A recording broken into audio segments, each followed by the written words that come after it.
Hello everyone, welcome to the channel. Welcome to Time Out with Yomi Martins, and this is your favorite guy, Yomi Martins, from the city of Lagos, Nigeria. Today we're diving into something super important that affects all of us, the Nigerian 2025 national budget. What's in it? What do the numbers mean, and how does it affect you and I?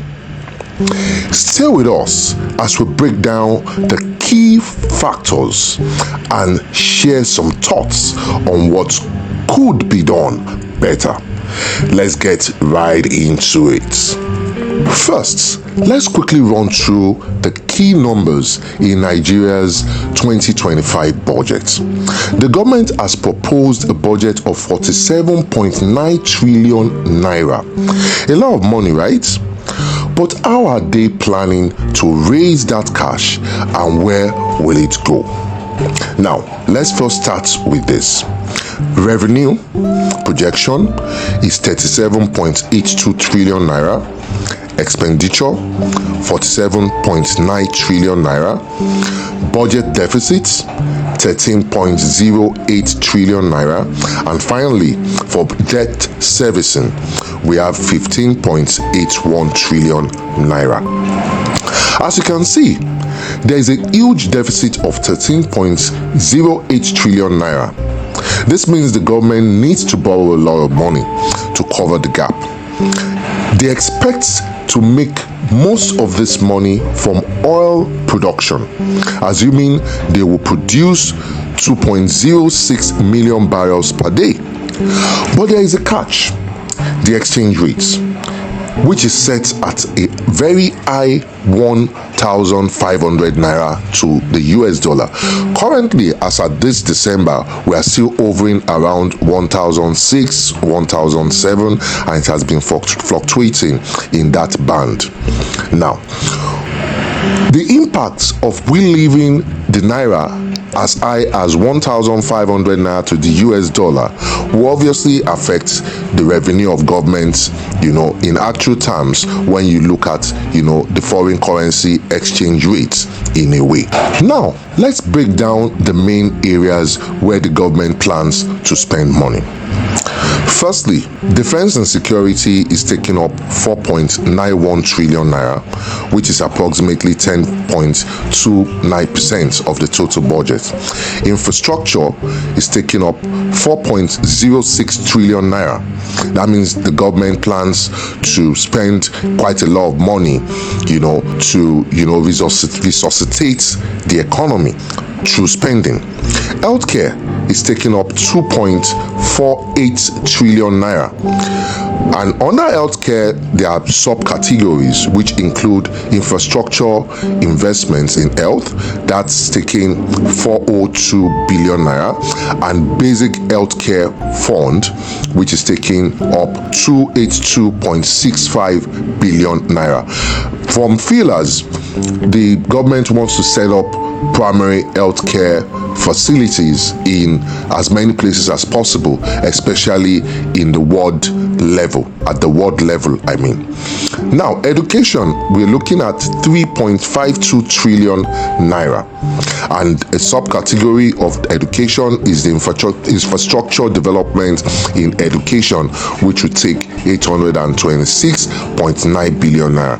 Obviously, we'll realize that the educational sector actually needs a lot of attention as it is, both at the primary level, secondary level, and also in the tertiary institutions as well. Now, most of the money is going towards defense and security. Nearly 5 trillion naira is set aside for that particular category, which makes sense given the security challenges in the country with the Boko Haram and stuff like that. We need to beef up security in that sector. Then we have infrastructure, which includes roads, bridges, and power. One of the major projects is the Lagos-Calabar, expressway and all that stuff, which would, make travel time shorter and all that stuff. And obviously, we have a major challenge in power because that's actually the main backbone of any economic development. But here's where we need to pay attention. Health and education also have big portions of the budget. But are they enough to address the major issues in this sector? But as they say, you need to cut your coat according to your cloth. It is the resources that we have that we are, going to end up using for our expenditure in the first place. Now, let's go right ahead and look at inflation and the exchange rates. One of the biggest challenges for this budget is how realistic the assumptions are, especially when it comes to inflation and the exchange rate particularly. I'm concerned about that because in the budget it shows inflation projection at 15%. Meanwhile, as at this year, we are looking at inflation at 34% plus, even more than 34%. Bringing it down to 15%, is that actually achievable? Let's wait. Your guess is actually as good as mine. You understand? But even at 15%, we are sure that prices are still going to go high. Now, the exchange rate at 1,500. That's another subject that we need to look at. Inflation, I'll come back to inflation again. Inflation is pegged at 15%. That means prices are expected to keep rising, making everyday goods more expensive in Nigeria. And with the exchange rate set at 1,500 to $1, there is a concern that this could affect government's revenue, especially with oil prices being volatile. If the value of the naira keeps falling, it's going to make everything from imported goods to foreign investments even more expensive. Now, so how do we deal with this? A strong economic policy and better control over the exchange rate are needed. Perhaps the Central Bank of Nigeria could consider steps like boosting foreign exchange reserves or looking into better management of the naira to reduce devaluation. But it's a tough challenge. But I can say something for free.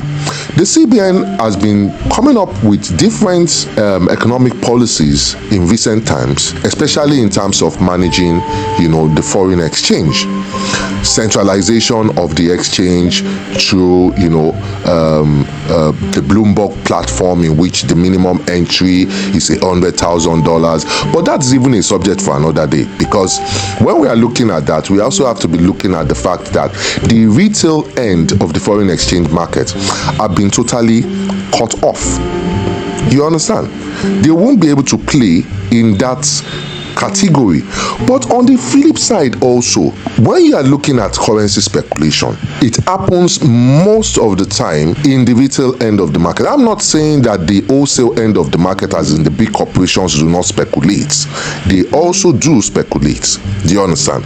It happens at both ends. But for you to actually be able to, check out and analyze the real dollar demand or the real forex demand, you have to be able to aggregate both, the demand in the retail end and the wholesale end as well. You understand?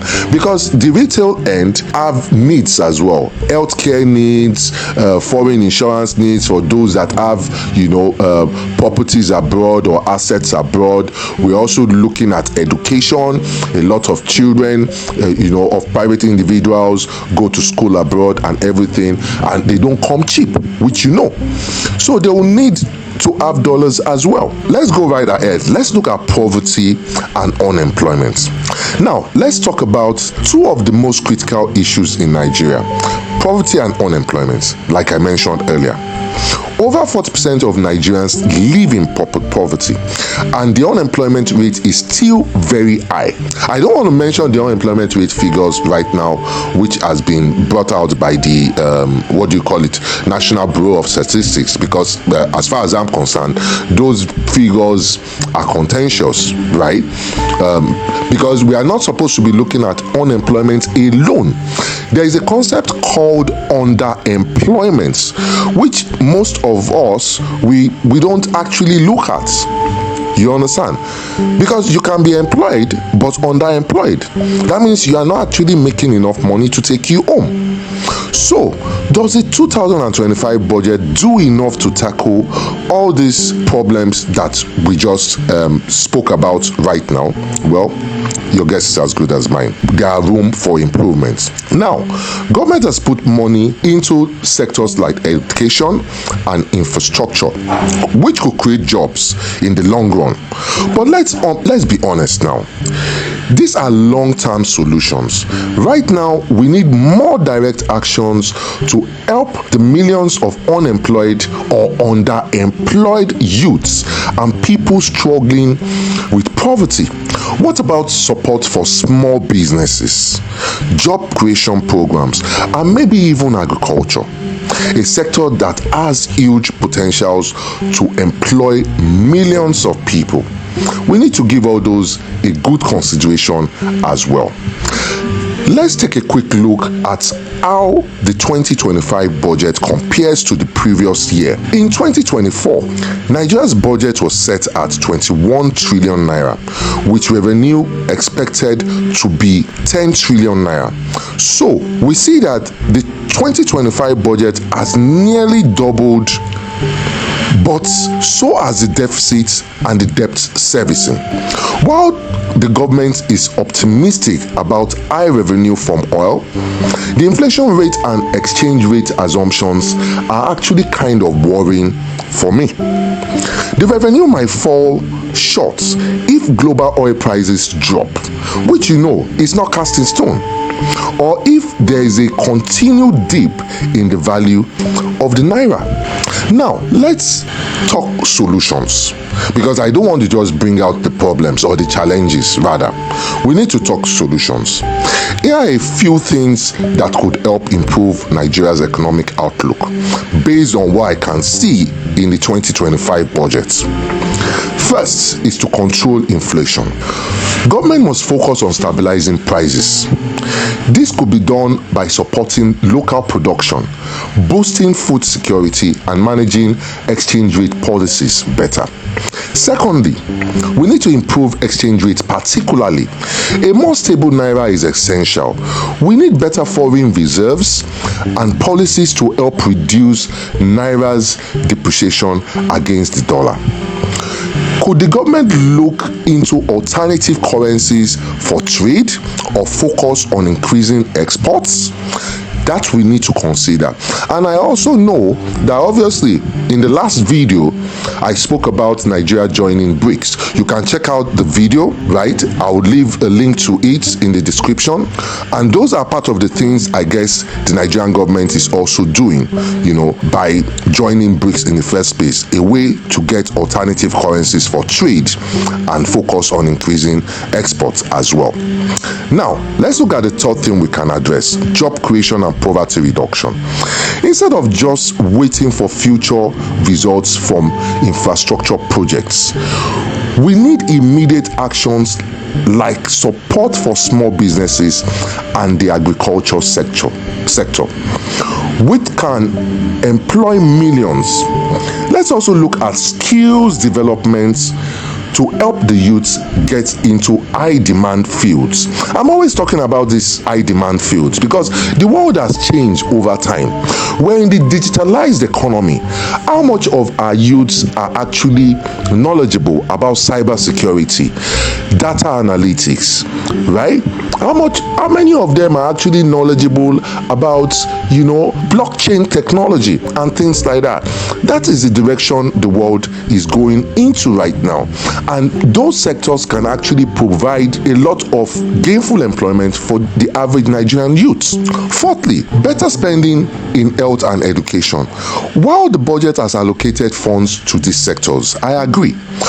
We need more efficient use of these funds. The government needs to monitor projects closely and make sure they are truly benefiting citizens, not just staying on paper. And we need to also approve this budget on time. It's not a budget that we would get done, we'll present to the House today, and it will take probably till June before we say we are releasing money. That would be counterproductive in the first place. So, that's the breakdown of the 2025 Nigerian budget. There is a lot to consider while we look at the numbers and how ambitious these numbers are. The real question is this: can the government meet these targets? We all want to see an improved economy, no doubt. Less inflation, a stronger naira, and more jobs for Nigerians. But it's going to take strong leadership and smart policies to make all of this work. What are your thoughts on the budget? Do you think the government is on the right track? Leave your comments below and let's talk about it. Don't forget to like, share and subscribe for more insightful breakdown of Nigeria's policies. Until I see you again, don't do what I won't do and stay blessed always. Bye for now.